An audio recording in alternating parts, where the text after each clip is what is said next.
Desde el amanecer de la vida, se cree que más del 99.9% de todas las especies han desaparecido, lo que deja bastante claro que todas las formas de vida tienen una fecha de caducidad.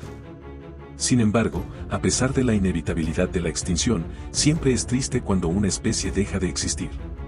Una vez que se extingue definitivamente, muchos aspectos que la rodeaban se vuelven sombríos y oscuros, como la última fotografía o grabación que existe de ella.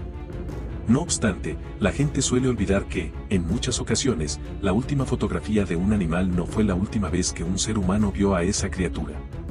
De hecho, en numerosos casos, una especie en peligro ha logrado sobrevivir durante años después de su último encuentro con una cámara, lo que en algunos casos hace que la última vez que un animal fue visto sea aún más triste que la fotografía, ya que marca el último momento en que una especie fue vista viva por la humanidad.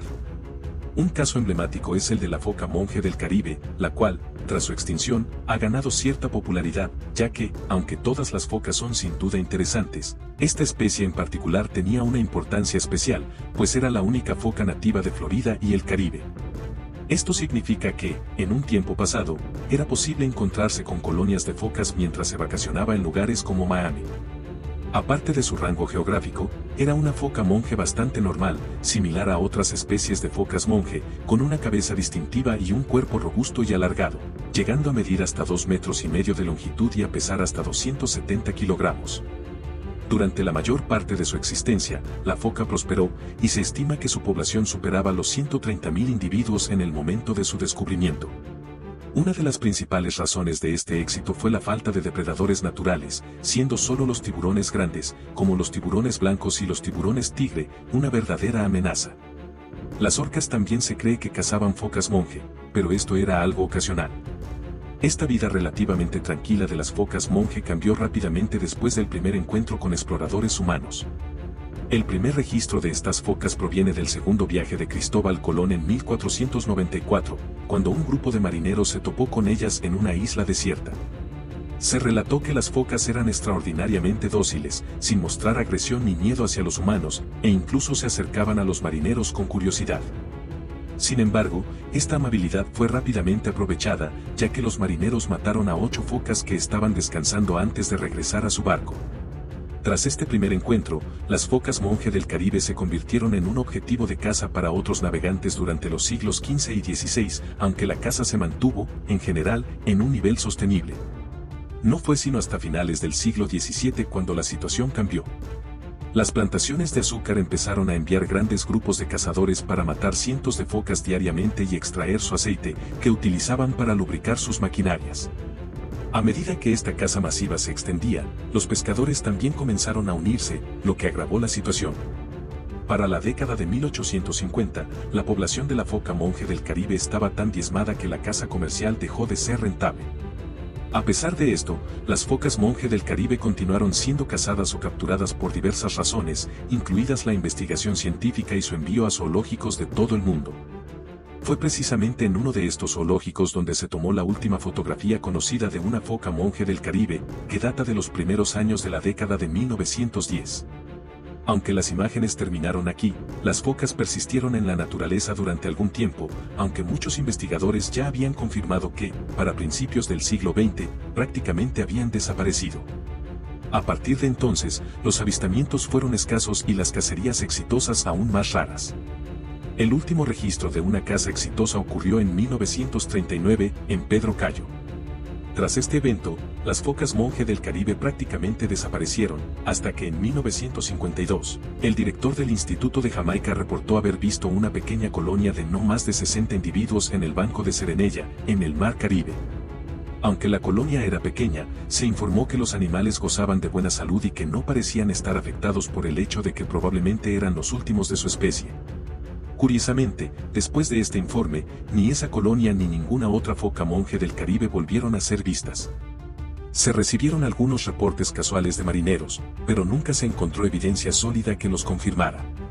A pesar de no haber sido vista desde 1952, la especie fue declarada oficialmente extinta en 2008, después de una búsqueda exhaustiva que duró varios años y no dio resultados, marcando el final de esta dócil criatura. Claramente, ser amigable con los humanos no siempre garantiza la supervivencia de una especie, lo que también se ejemplifica con la historia del lobo de las Islas Malvinas. Este cánido era el único mamífero terrestre nativo de las Islas Malvinas, donde se encontraba tanto en la isla occidental como en la oriental. Al ser el único mamífero terrestre conocido y el único cuadrúpedo presente en las islas, las personas siempre han sentido curiosidad por los orígenes de esta criatura, incluso desde el primer encuentro con los humanos. Esto ocurrió en 1690, cuando el capitán John Strong se convirtió en el primer hombre conocido en pisar las islas. Él y su grupo describieron haber visto lo que parecían ser grandes zorros, aproximadamente el doble del tamaño de los zorros ingleses. Señalaron que no mostraban miedo hacia los humanos, aunque afortunadamente no mataron a ninguno de ellos. En cambio, decidieron llevarse un cachorro de lobo de vuelta a Inglaterra.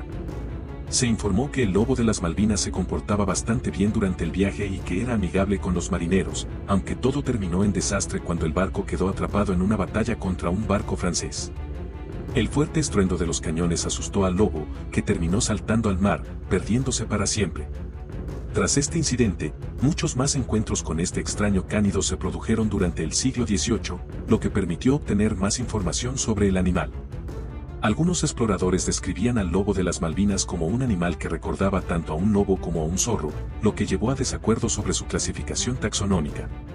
Sin embargo, todos coincidían en que era un animal grande, especialmente en comparación con los caninos encontrados en otras islas. Se dijo que rivalizaba en tamaño con los mastines y que tenía colmillos más largos y afilados que los de los perros o incluso los lobos.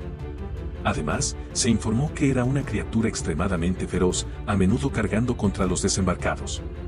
Como era de esperar, las personas respondían disparando al lobo, creyendo que se estaban defendiendo de un ataque. Con el tiempo, se descubrió que esta percepción de agresión era incorrecta. En 1764, se estableció el primer asentamiento europeo en las islas, lo que incrementó drásticamente las interacciones entre humanos y lobos. Fue en esta época cuando los investigadores comenzaron a aprender mucho más sobre la criatura. Se observó, por ejemplo, que existían dos variaciones del lobo, dependiendo de si vivía en la isla oriental o en la occidental. Los lobos de la isla occidental eran más pequeños y de color más claro, mientras que los de la isla oriental eran más grandes y de pelaje más oscuro. El lobo de las Malvinas tenía una dieta diversa, alimentándose de insectos, gansos, pingüinos y cualquier cosa que encontrara en la orilla, incluyendo focas, a las que cazaban con especial destreza. Aunque los lobos a menudo cazaban en solitario, también se organizaban en pequeños grupos de hasta 4 individuos para cazar presas más grandes. Desafortunadamente, esta habilidad para cazar animales contribuyó a su reputación de ser una criatura feroz, lo que llevó a los colonos a exterminarlo usando veneno y fuego. A pesar de que el lobo de las Malvinas no representaba una amenaza real para el ganado, los colonos creían erróneamente que mataban a sus ovejas. En realidad, las ovejas huían por miedo cuando escuchaban los aullidos de los lobos, lo que provocaba que escaparan de sus cercas. No obstante, los colonos siguieron adelante con la caza del lobo, utilizando el fuego como su arma preferida. Un testigo describió cómo ambas islas fueron incendiadas, lo que provocó grandes incendios donde se podían ver grupos de lobos intentando escapar sin éxito. Después de décadas de convivencia y caza, se entendió que el lobo de las Malvinas nunca había sido tan agresivo o peligroso como se creía. Los investigadores concluyeron que en realidad era un animal extremadamente amigable con los humanos, pero que esta amabilidad había sido malinterpretada como agresión. Se empezaron a contar historias de lobos que entraban en tiendas de campaña sin causar daño a las personas que dormían en su interior o que aceptaban carne de las manos de los humanos. Desafortunadamente, esta confianza en los humanos se volvió en su contra, ya que los colonos valoraban su pelaje y cazaban a los lobos aprovechando su amabilidad. Una técnica común consistía en ofrecerles carne en una mano y, con la otra, apuñalarlos una vez que aceptaban la comida. Estas prácticas humanas causaron un daño irreparable a la población del lobo de las Malvinas. En 1834, algunos biólogos ya consideraban que su extinción era inevitable, incluido Charles Darwin, quien, durante su visita, escribió que el lobo había sido erradicado de la isla oriental y que era muy raro en general. Predijo que su extinción era solo cuestión de tiempo, ya que, a pesar de la continua caza, los lobos mantenían su confianza en los humanos, lo que facilitaba su captura, a pesar de que su número disminuía. La predicción de Darwin se cumplió, y 40 años después, en 1874, el lobo de las Malvinas estaba prácticamente extinto. Su último avistamiento oficial ocurrió 2 años después, en 1876, cuando un cazador se topó con un lobo solitario en una bahía de la isla occidental. El lobo, fiel a su naturaleza, se acercó al cazador, quien lo mató de un disparo, poniendo fin al último mamífero terrestre nativo de las Islas Malvinas. Debido a que su extinción ocurrió en un lugar tan remoto, el lobo de las Malvinas sigue siendo un animal poco estudiado en comparación con otros. Sin embargo, estudios recientes en especímenes con ADN intacto han respondido a algunas preguntas de larga data, como su verdadero origen. Uno de estos análisis determinó que pertenecía a un género de cánidos sudamericanos llamado Dusicion, cuyos miembros ya están extintos. Además, se encontró que su pariente vivo más cercano es el lobo de Krim, y que compartieron un ancestro común hace aproximadamente entre 6 y 7 millones de años. En cuanto a cómo el lobo de las Malvinas llegó a las islas, la teoría más aceptada es que cruzó a través de un puente terrestre durante el último máximo glacial. Aunque no se cree que haya existido un verdadero puente de tierra, se ha propuesto la existencia de un estrecho que, en ocasiones, se congelaba, permitiendo a los cánidos cruzar. También existe una idea más interesante que sugiere que los humanos prehistóricos pudieron haber llegado a las islas con los lobos como compañeros, lo que explicaría su afinidad con los humanos. Sin embargo, esta teoría ha sido ampliamente desacreditada. Mientras que el origen del lobo de las Malvinas sigue siendo un tema de debate, la historia del siguiente animal, el cuacá, es mucho más clara. El cuacá era una especie de cebra endémica de Sudáfrica, conocida por su apariencia única, lo que llevó a los investigadores a clasificarla como una especie independiente durante muchos años. Sin embargo, estudios posteriores revelaron que, en realidad, era una subespecie de la cebra común, que se separó de otras subespecies hace aproximadamente 200.000 años. Tras esta divergencia, el cuacá desarrolló un patrón de pelaje distintivo, con rayas blancas y marrones en la parte frontal de su cuerpo, mientras que la parte trasera carecía de rayas y era de color marrón, lo que le daba una apariencia intermedia entre una cebra y un caballo.